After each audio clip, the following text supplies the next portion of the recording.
नमस्कार। आरएसएम में आपका स्वागत है। चूरू जिले की राजनीति में और विशेषकर कांग्रेस की राजनीति में नरेंद्र बुडानिया के कद के मुकाबले कोई भी नेता वर्तमान में नहीं है। फिर भी नरेंद्र बुडानिया जो 1985 से लगातार कांग्रेस के चूरू जिले की राजनीति में उभरते चले जा रहे हैं, उसके बावजूद प्रदेश की राजनीति में वे अपना स्थान क्यों नहीं बना पाए। तुलनात्मक दृष्टि से अगर प्रदेश की राजनीति पर नजर डालें तो उनके बाद राजनीति में आए बहुत से लोग और उनके समाज के भी बहुत से लोग प्रदेश की राजनीति में अपना कद बढ़ाते चले गए और नरेंद्र बुडानिया बेहद सीनियर और चुनाव जीतने में विभिन्न प्रकार के इतिहास रचने के बावजूद प्रदेश के नेता क्यों नहीं बन पाए,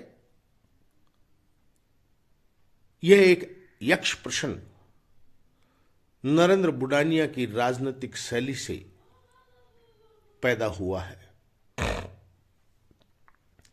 जो नरेंद्र बुडानिया 1985 में सरपंच से सीधे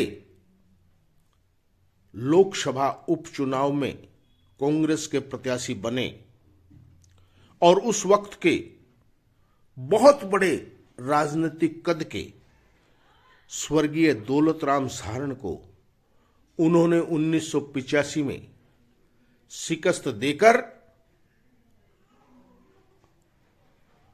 राजस्थान की राजनीति में अपना बहुत बड़ा मुकाम हासिल कर गए। तो 1993 में उस वक्त के तेज तर्रार राजनीतिक उठापटक में माहिर स्वर्गीय पंडित भंवरलाल शर्मा को उन्होंने सरदार शहर जाकर विधानसभा का चुनाव लड़कर शिकस्त देने में सफलता प्राप्त की और वर्तमान में 2023 के विधानसभा चुनाव में भारतीय जनता पार्टी के तेज तर्रार जोड़ तोड़ के माहिर माने जाने वाले राजेंद्र राठौड़ को उन्होंने तारानगर में विधानसभा में करारी शिकस्त दी। इतना सब कुछ होते हुए भी नरेंद्र बुडानिया कांग्रेस की प्रदेश की राजनीति में स्थापित क्यों नहीं हो पाए, समझ से परे है। लेकिन शायद नरेंद्र बुडानिया की राजनीतिक शैली, जिसमें यह कहा जाता है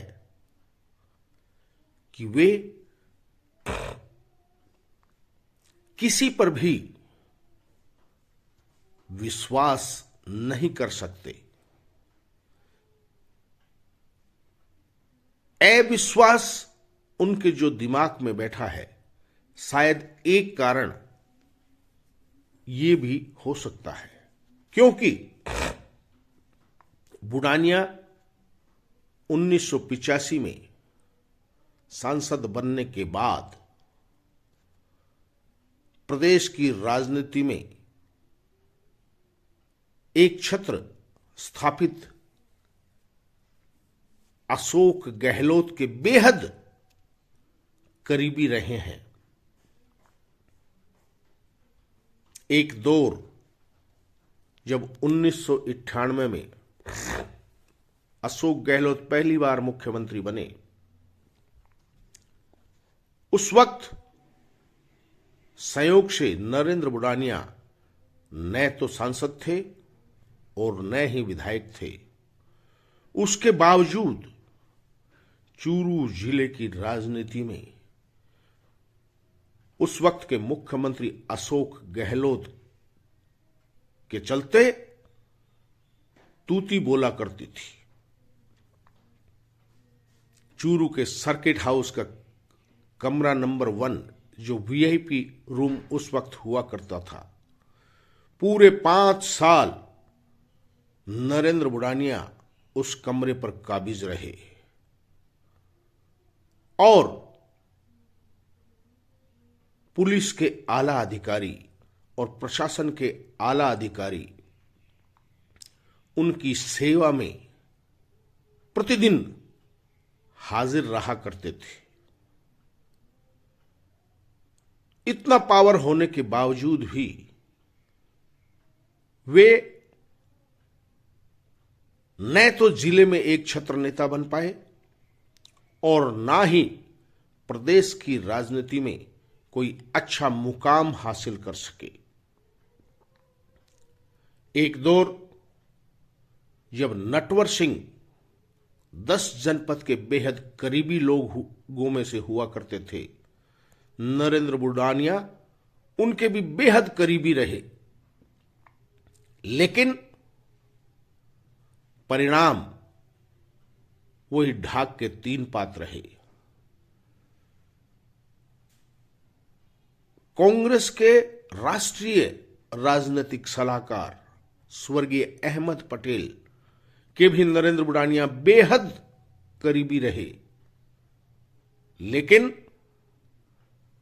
अविश्वसनीय राजनीति के चलते वे स्वयं की सुख सुविधाओं को हासिल करने के अलावा जिले और प्रदेश में राजनीतिक मुकाम कोई भी हासिल नहीं कर पाए। तो इसे क्या कहेंगे?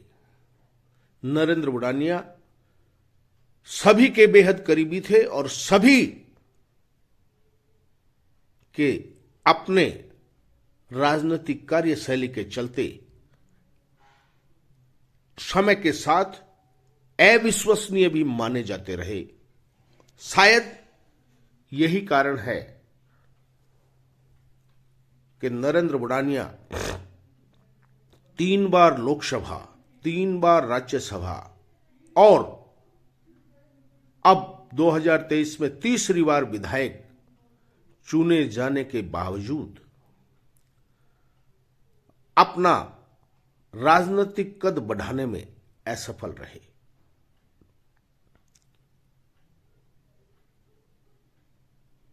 जबकि तुलनात्मक रूप से हम देखें तो उन्हीं के समाज के डॉक्टर चंद्रभान विगत में प्रदेश अध्यक्ष तक बनने में सफल हो गए,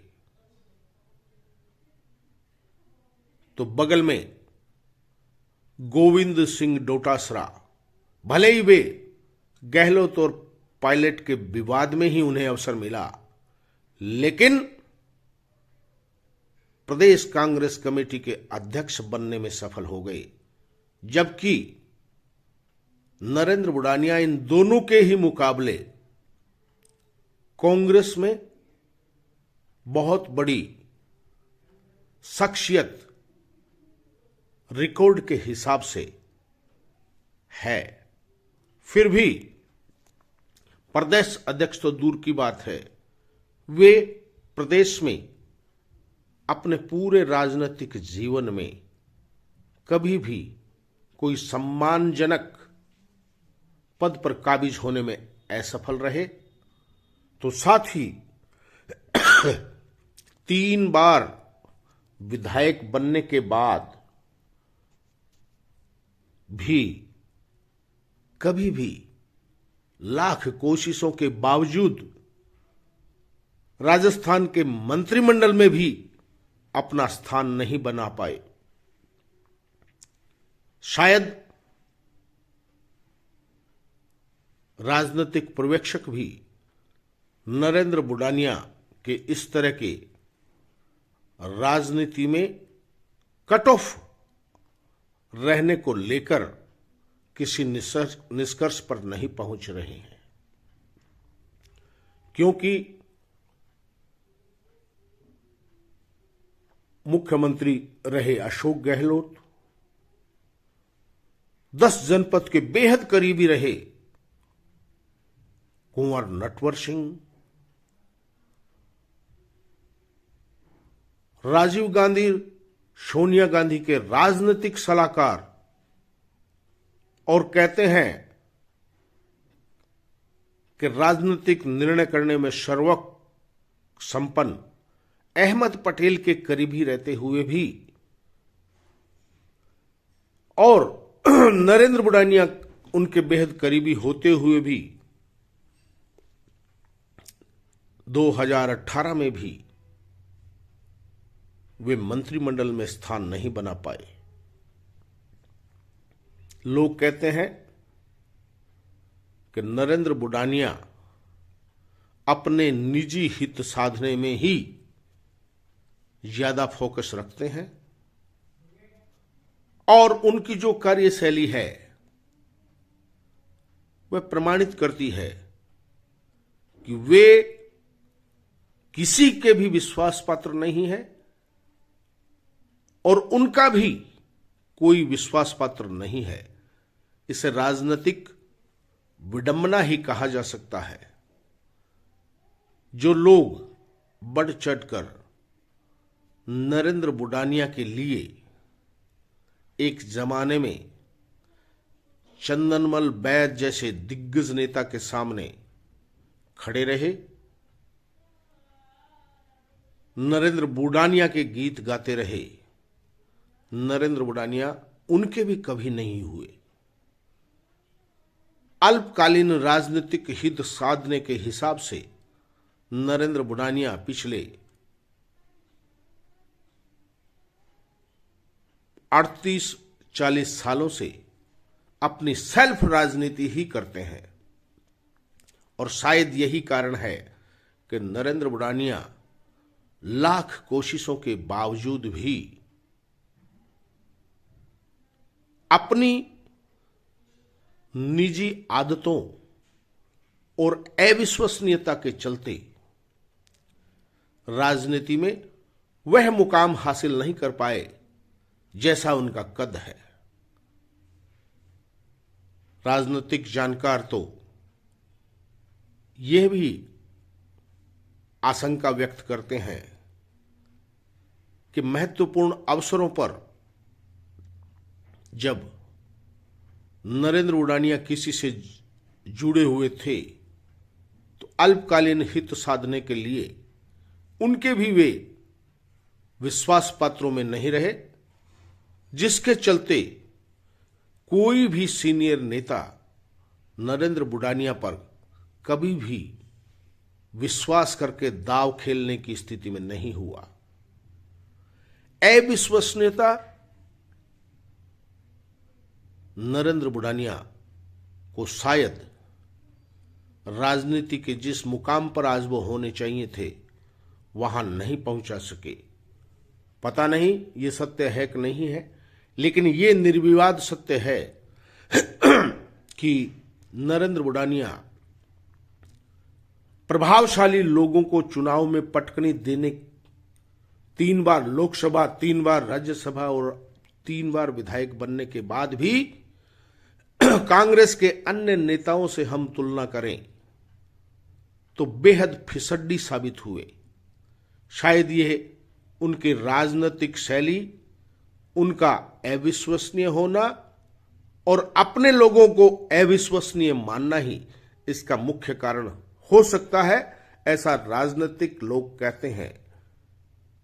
अब राजस्थान की राजनीति में और विशेष रूप से देखें तो जाट समाज की राजनीति में कांग्रेस में नरेंद्र बुडानिया के मुकाबले कोई भी ऐसा नेता नहीं है जिनके नाम विशेष रिकॉर्ड हो। लेकिन फिर भी संदेह है कि नेता प्रतिपक्ष, प्रदेश कांग्रेस कमेटी के अध्यक्ष या अन्य कोई महत्वपूर्ण जिम्मेवारी नरेंद्र बुडानिया को दी जा सकती है। देखते हैं आने वाले समय में कांग्रेस में वे अपना कद बढ़ा पाते हैं या वही चूरू जिले की राजनीति में स्थिरता के साथ सिर्फ अपने आगामी निजी हितों के हिसाब से ही राजनीति में सिमट कर रह जाते हैं। वास्तविक स्थिति तो यह है कि चूरू जिले की 6 विधानसभा क्षेत्रों में से 4 पर इस बार कांग्रेस जीती है। सुजानगढ़ से मनोज मेघवाल, रतनगढ़ से फूशाराम गोदारा, सरदारसर से अनिल शर्मा, तारानगर से स्वयं नरेंद्र बुडानिया, तो शादुलपुर में कृष्णा पूनिया थोड़े से मतों से पराजित हुई है और चूरू में रफीक मंडेलिया पराजित हुए हैं। लेकिन जिले के 6 कांग्रेस के प्रत्याशियों में से बाकी 5 किंचित मात्र भी नरेंद्र बुडानिया की कार्यशैली से उन पर विश्वास कर उन्हें नेता मानने को तैयार नहीं है। तो शायद नरेंद्र बुडानिया की राजनीतिक शैली में नेता बनने के गुणों का अभाव भी इसे हम कह सकते हैं। हालांकि निजी कैबिनेट में तो नरेंद्र बुडानिया मुख्यमंत्री बनने से नीची पिछले 15 सालों से बात नहीं करते। लेकिन आश्चर्यजनक तथ्य यह है कि मुख्यमंत्री तो बहुत दूर की कौड़ी है। अपने राजनीतिक जीवन में 40 वर्षों में वे कभी राज्य मंत्रिमंडल में भी स्थान नहीं बना पाए और ना ही अखिल भारतीय कांग्रेस और प्रदेश में कांग्रेस के संगठन में अपना कोई मुकाम ढूंढ पाए। राजनयिक कद के हिसाब से तो प्रदेश की राजनीति में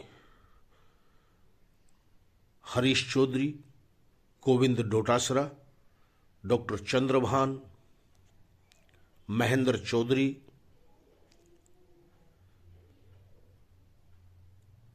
सरीके जाट समाज के नेताओं से नरेंद्र बुडानिया बेहद वरिष्ठ और 9 चुनाव जीतने का उनका इतिहास रहा है। लेकिन प्रदेश की राजनीति में इन बाकी लोगों के सामने नरेंद्र बुडानिया कहीं भी अपना राजनीतिक कद नहीं बढ़ा पाए।